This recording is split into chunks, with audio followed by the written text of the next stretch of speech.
Hello everyone, Loremaster of Sotek here, back with part 3 of the Kislev proposal series for their hopeful upcoming update, maybe in 6.1 or 6.2. But as you know, if you've been watching these, I'm kind of trying to break these down into smaller chunks. So we've already talked about a good number of the mechanics from the Motherland Invocations and Devotion in the most recent video to the whatever it was that I talked about. First video that's skipping my brain for the moment. It doesn't matter. You've already watched it. Hopefully. If you haven't, I will have these all together in a playlist. So you can just go to my playlist and you'll see, and I'll have a link for the playlist down below as well. So you could just watch all of the Kislev related ones in a row.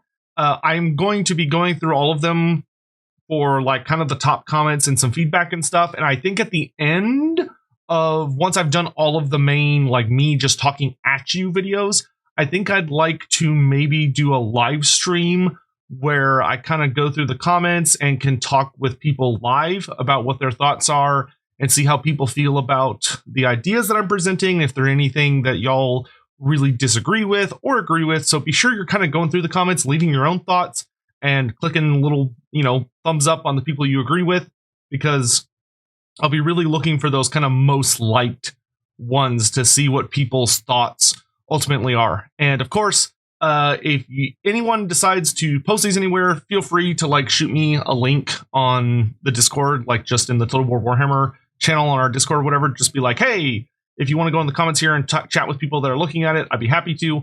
I don't tend to post my stuff myself other places just because I don't know, it's weird. But anyway, let's get into today's video, which, as I talked about at the end of the last video, we're going to be talking about ice training, and we're also going to talk about Atamans. That's the two core things for today. So let's not waste any more time and get straight into it. So the next mechanic that we're discussing now is ice training. This is a genuinely good mechanic on paper, but it has long fallen behind since Total War Warhammer 3 released.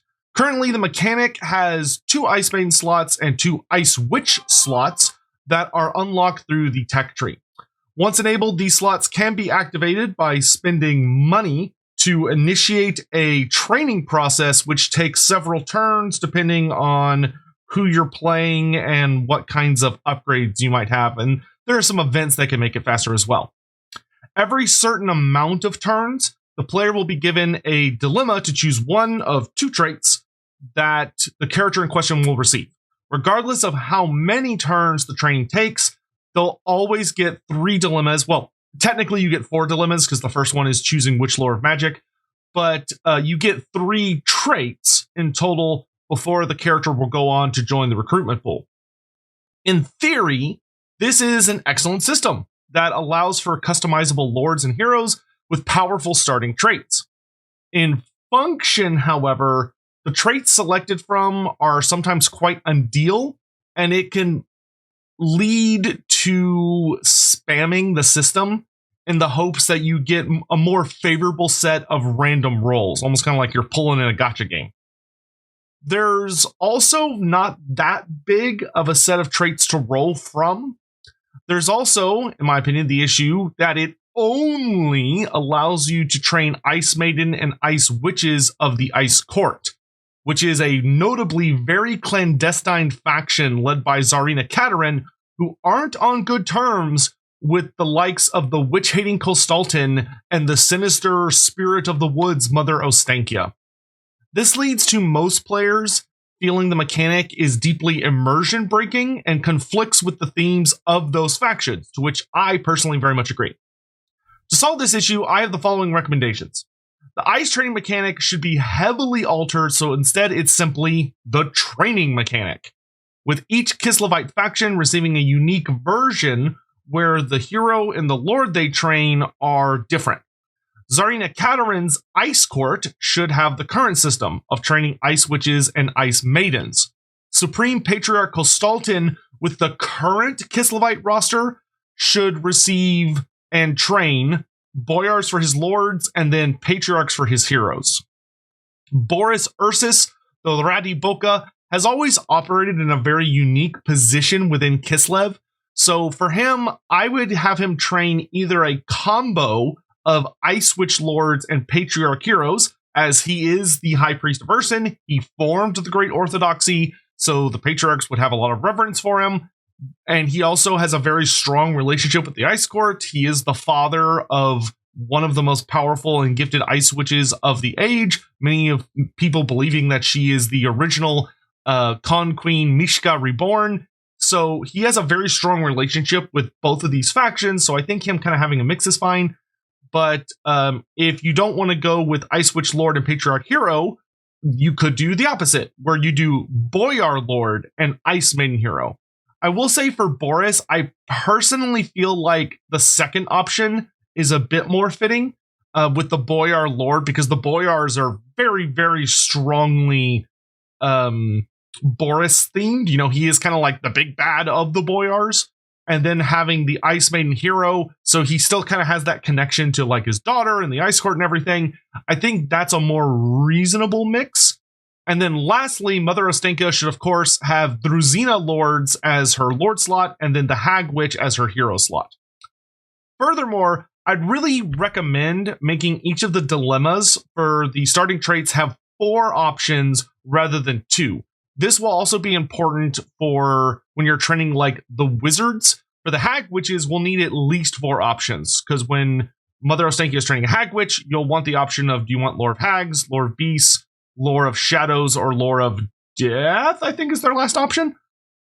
But having those 4 options will allow a much better variety that will allow players to train in a way where you're not wasting the mechanic. Because it doesn't feel good when you get like you're trying to maybe spec into a more hero-oriented option, and then you end up kind of getting shafted with options that are purely meant for battle, or you're designing like a really decent battle character, and you're like, okay, I'm going to do Perfect Vigor, and then I got the ability where they like throw ice shards, and then the last slot comes up and it's like, do you want +4 control or -4 corruption? And you're like, oh, well, okay.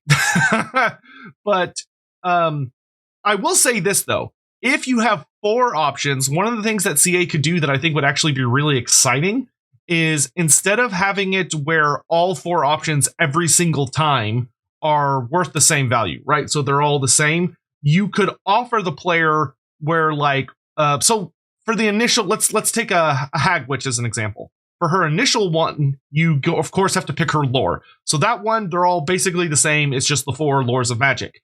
Most of the characters aren't going to have that initial starting dilemma. For the Ice Maidens and the Ice Witches, it's just going to be, do you want the Lore of Frost or the Lore of Tempest? But once you're past that and you're into the actual dilemma choices, one thing they could do that would be really exciting, in my opinion, is that you have 4 choices, and the 2 at the top are free. So they cost nothing, they're completely free, and they're kind of like the standard affair we've gotten used to. So maybe it's, you get like a kind of okay little battle ability, or maybe you get like a minus 10% recruitment for certain kind of units, or +2 recruit rank for infantry units, or you get like a slight buff to your combat stats because it's a combat character, or they get +4 control or -4 corruption, or whatever, right? So it's these ones that are fairly tame. Then what you could do is you could have the bottom 2 traits in this little grid are pretty powerful. Like, they're more powerful, but they cost you your unique resource. So if you're playing as Katerin, Kostaltyn, or Boris, they cost devotion. And if you're playing as Mother Ostenka, they cost spirit essence. So there's now higher tier traits, kind of like how we see this with the High Elf recruitment system, where the High Elves can recruit lords and heroes, and you can pay nothing additional to, just gold to recruit them, but the traits you get are going to be pretty bad. Or you can pay an increasing amount of influence to get a higher quality trait.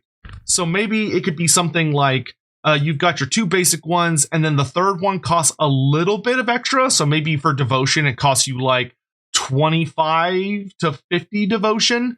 And for spirit essence, it costs like 10 to 20 spirit essence, because spirit essence tends to be a little more valuable because of how frequently you use it to make your curses and stuff. And then the fourth one is significantly more expensive. So it's like 100 devotion, or like 50 to 60 spirit essence. That way you don't, if you can't afford it, you can just go with the basic options. But if you can afford it, or you're building up to have some really, really powerful lords and heroes, you can customize some really, really cool characters. I think this would be an upgrade to the system, absolutely worth doing.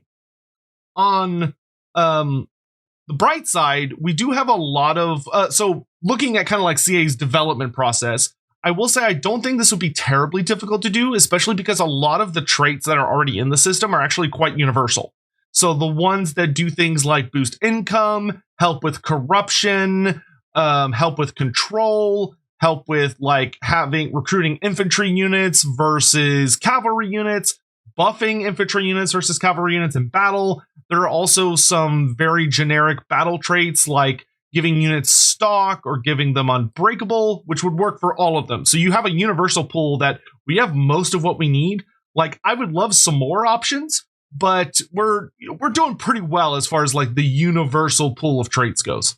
However, there would need to be some retweaking to make sure that all of the lords and heroes do have some unique options.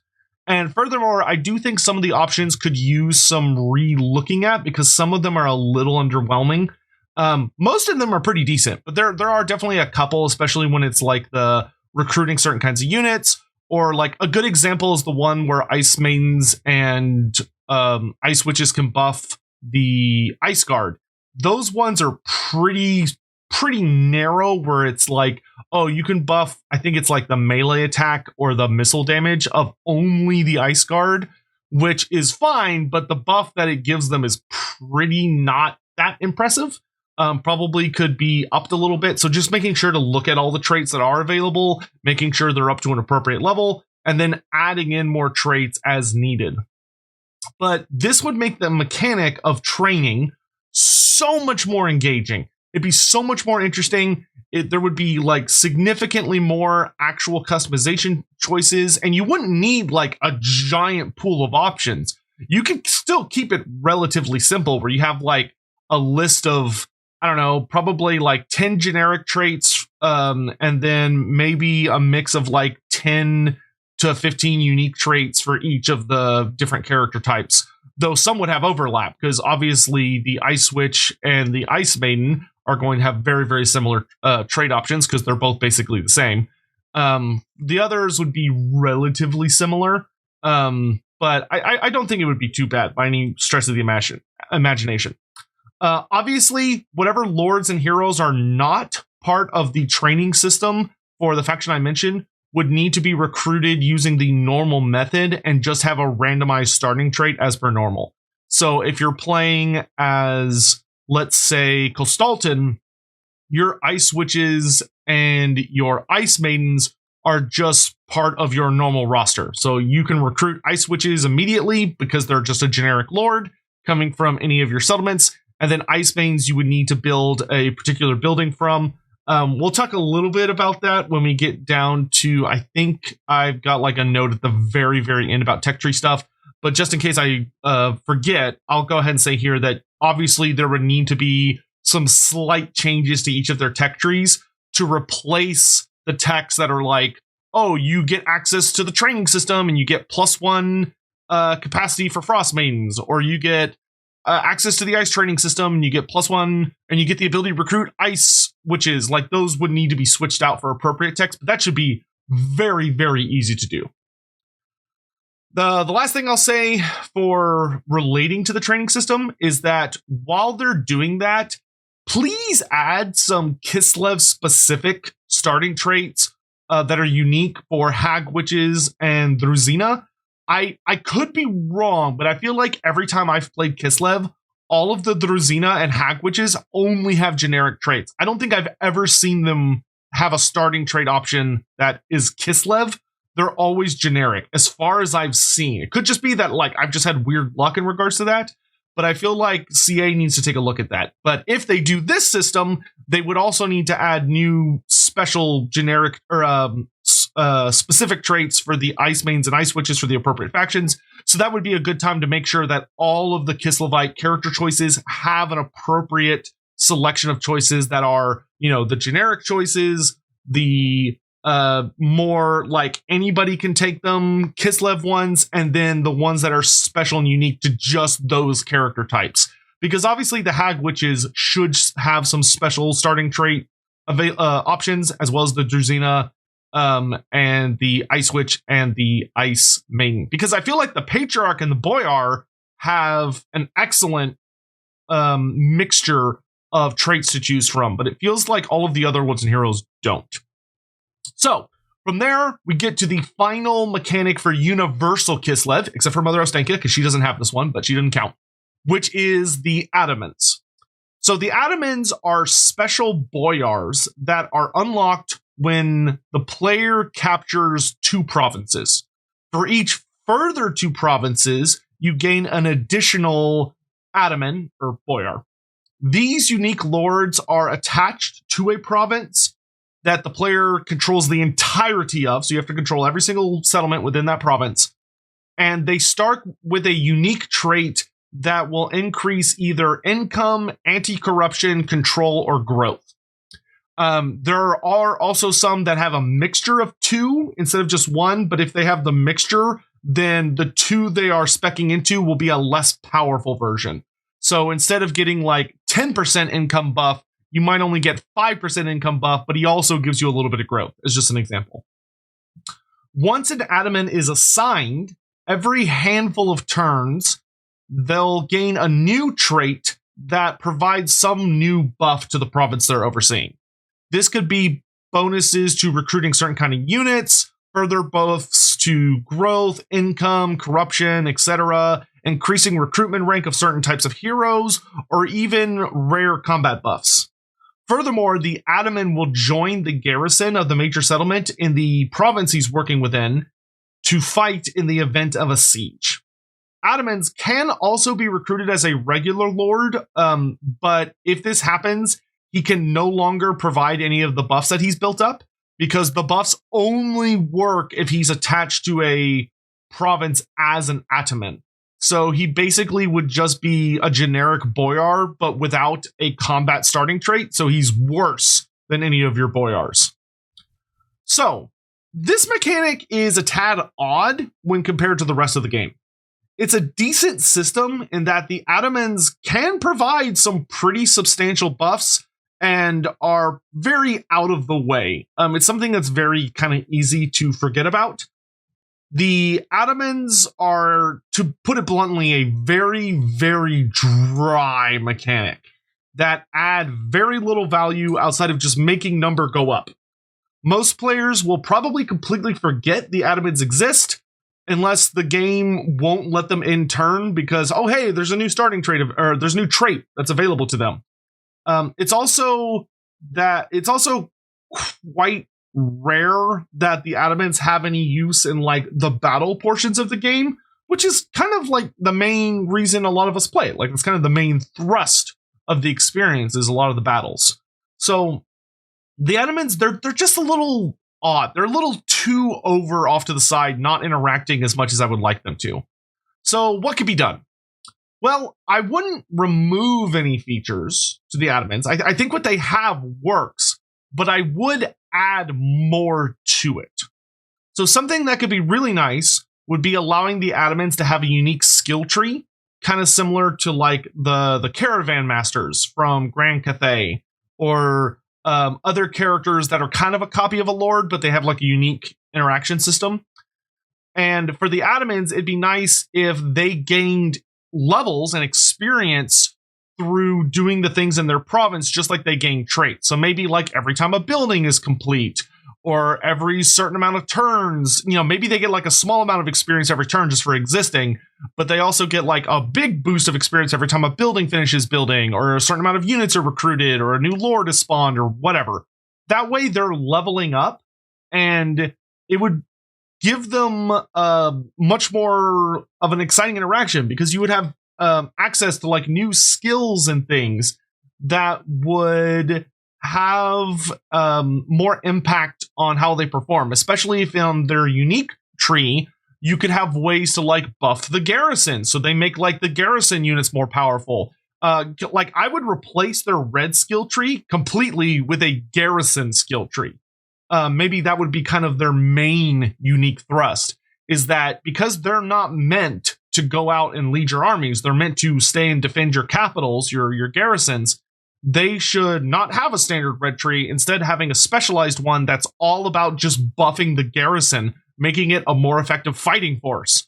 Regardless if they're your Kislevite units or if they're allied units from your allies building, like, the little allied outposts that they can put there. I also think it'd be nice to see a much better mix of the traits they can gain. Having some traits that the current traits they have, most of them are okay. Some are pretty bland and not very interesting. But it'd be nice to see more of them that have some exciting additional things. Perhaps, like, instead of just being traits that make a number go up, maybe some of them could do some really exciting things. Like, imagine if there was an option that you got to choose between adding units to a garrison that kind of attached to him almost as a bodyguard. So whatever garrison that he's joined as an Ataman, maybe you get an update that's like, oh, hey, do you want to have 2 units of Griffin Legion? Or do you want to have 2 units of Zargard? And you get to pick. And so he just adds those units to the garrison, which could help make the garrison a bit more powerful, a bit more effective. I think it'd also be nice to maybe see them have the ability to help allies and hinder enemies more actively in the province they are overseeing. For instance, imagine if the Ataman could have traits that might allow the garrison, so the city's garrison, to have a much larger reinforcement range, so that they could march out and help allies at a greater distance. So, for instance, if your enemy is attacking you and you're in the Kislev city province, and you're not next to the city, you're not right next to it, but you're kind of nearish by, and he has this extended reinforcement range trait. When they attack you, the garrison will essentially sally out to come and help you because the Ataman is leading them, and he has so much information, and he's keeping tabs on what's going on in his lands. That could make them so much more useful. Maybe having abilities that grant special army powers or army abilities to allies fighting in that province. So, for instance, if you fight in a province with this Ataman, maybe you get access to a bombardment ability, like some of the dwarf or vampire coast abilities that you have, like the bombardment of cannons and stuff that represent him ordering the various cannons and weaponry on the city walls to open fire in the direction that you're fighting in to try and help you out. Or summoning like a unit of cavalry that basically come charging in. So you get like unit summons, but just things to make fighting in the province where the Ataman is so much better for you, because you have someone who's like extremely informed about the lay of the land. He keeps really good tabs on things. He's got scouts running around. He's organized and in control. Maybe having abilities that can mess with enemies that are in your province. Things like causing attrition damage to enemies in the province, perhaps lowering their movement if they start their turn in your province, or causing slight nerfs to their stats. Like maybe you get a trait option where he gives you an army ability, or just flat out like cuts down the amount of ammo your enemy gets to represent him sending out agents that are like burning the supplies and destroying like the supply trains of these enemy armies that are coming into your territory, lowering their casualty replenishment rate, things to just make that land super friendly to your guys and hostile to the enemy. But they don't start off that way. You have to build them up over a long period of time. Getting them all that experience, getting them all those traits should take a considerable amount of time. If they get like a trait once every 5 to 10 turns and they're unlocking a new skill, as obviously they level up, they'll get their skills slower and slower and slower. And if they're not constantly under siege, they're not gonna have like a super generous influx of skills. But this will make them matter enough that it no longer will be I'm gonna put my Ataman and I'm gonna click the button to put him in this province that makes the most money. And that's all he's good for. He's going to sit there and make money the entire campaign, and that's all that matters. Instead, making it a system where you would go, okay, this is like the active front where I was fighting in Kislev, but now I've gone up into Norska and I'm fighting against let's say Archaon's invaded Norska for some reason, and he's wreaking havoc, and you're like, okay, I've taken over a new province, I have a new established front line. Taking one of your really, really good Atamans that you've invested a lot of time and effort into, he's gained a lot of skill levels. So not only has he invested points in buffing whatever garrison he's joined, but he also, because he's leveled up a bunch, you've been able to invest into his combat abilities, making him... so currently, one thing I really hate about the Atamans is you can't interact with them unless you hire them as a lord. So unlike the Caravan Masters or the Chaos Dwarf Overseers or any of those other similar type characters, you can't go into like the item options, like the details panel for characters. The Atamans don't show up on there. So you can't give your Atamans magic items or ancillaries or any of those other fun tools or level them up in any way or level up their skills without hiring them as a general, which means you explicitly have to remove them from the Ataman pool, like get them, give them all their stuff, and maybe try and level them up and stuff, and then disband them to put them back into the Ataman pool, and then go in and grab them out of the Ataman pool and assign them to a city. It's so convoluted and unnecessary. Instead, just make it that when an Ataman is active, like once you've placed an Ataman in a city, he now shows up in your character options panel, and you're able to go to him and see his skill tree and purchase his skills, give him magic items, give him ancillaries and stuff. Because that's just going to make him so much more useful. And if he's part of the garrison, hopefully he'll be able to like assign banners to units and do all those kinds of things.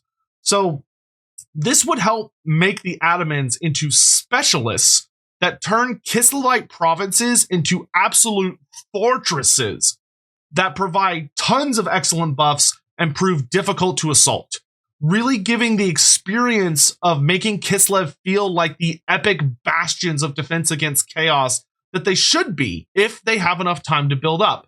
I can tell you that I've been playing quite a bit of Kislev in my free time just to try and like generate ideas and look out for issues. And playing Kislev sucks sometimes. Like you are just getting absolutely surrounded by enemies now, where I'm sitting there dealing with like you've got Hellpit with Throt the Unclean, Azazel, both the Norscan characters, Arbal the Undefeated, the Chaos Dwarfs, Ogres, if you're particularly unlucky, Azhag coming up from the south, Archaon, and then like the Demon Prince and Epidemius. Like it is an absolute clusterfuck trying to hold on to Kislev. And that's if you're playing like the easier factions. If you're playing Zarboris, then they're coming at you from every direction, and holding more than like a province is exceedingly difficult because everybody just hates your guts. So allowing Atamans to really give you the ability to build up defenses and reward you for holding on to spaces and making them far more defensive oriented, making a true defensive human faction, almost kind of like the dwarfs, but through the use of a character as opposed to like the underground building system, I think is the way to go. Furthermore, I would highly, highly recommend adding a new section to the tech tree for Kislev that is purely about Atamans. It's only about Atamans. And it provides them with like fun new buffs and gimmicks and stuff like that. So some of the things I talked about earlier, maybe instead of making them dilemma traits or skill buffs that you get through the skill tree, maybe they could be from the tech tree instead. So maybe like adding units, specific units to the garrison they're a part of, or certain kinds of army abilities they give to people in the province, or, being able to increase the starting rank of Atamans, or maybe a tech that gives them a bonus amount of experience every turn, or bonus experience whenever a new building is finished. But just things to just let them be fun and exciting. Okay, so with that, we are out of the general stuff for Kislev outside of the tech tree, which we're going to discuss at the very, very, very end. So yeah, that's it for this video. The next one, we're going to be talking about Katarin. And I more than likely, to keep the videos roughly the same-ish time, we'll probably do Katarin and Kostaltyn at the same time. and then we'll probably do like Boris, Ursus, and kind of finale stuff at the end, because Mother Ostankia I don't have a ton of notes about, to be honest. She's pretty damn good. There are some things I would like to see added and changed about her, but they're very, very minor. But anyway, that's it for this video. Please do let me know your thoughts when it comes to the ice training, but I'm just going to call it the training system, and also the Ataman system. If you like it, you hate it, if you think there's something I should have suggested but I didn't, or if you think there's something I did suggest that you think is a notably great idea, or you want to take it and expand on it a little more, please do let me know down in the comment section below. I really appreciate you taking the time to watch this. And feel free as well to use my videos anywhere and everywhere you'd like. If you want to post these on like the Total War forums or in Discords or whatever to try and get conversation going, like I said, please, by all means, go ahead and do that. And if you do that, feel free to like let me know in my Discord so I can maybe pop over and like help answer any like questions or concerns that come up in those discussion threads when I have the time to do so. But that is going to be it for this video. So like I said, next time we'll be back starting on the faction-specific stuff, and we're going to talk about taking Kostaltyn and Kostaltyn and make sure that they're like really fun, good experiences, because Kostaltyn needs some like slight tweaks, and Kostaltyn, oh boy, Kostaltyn. So anyway, that's going to be it for me today. I'll talk to you guys next time.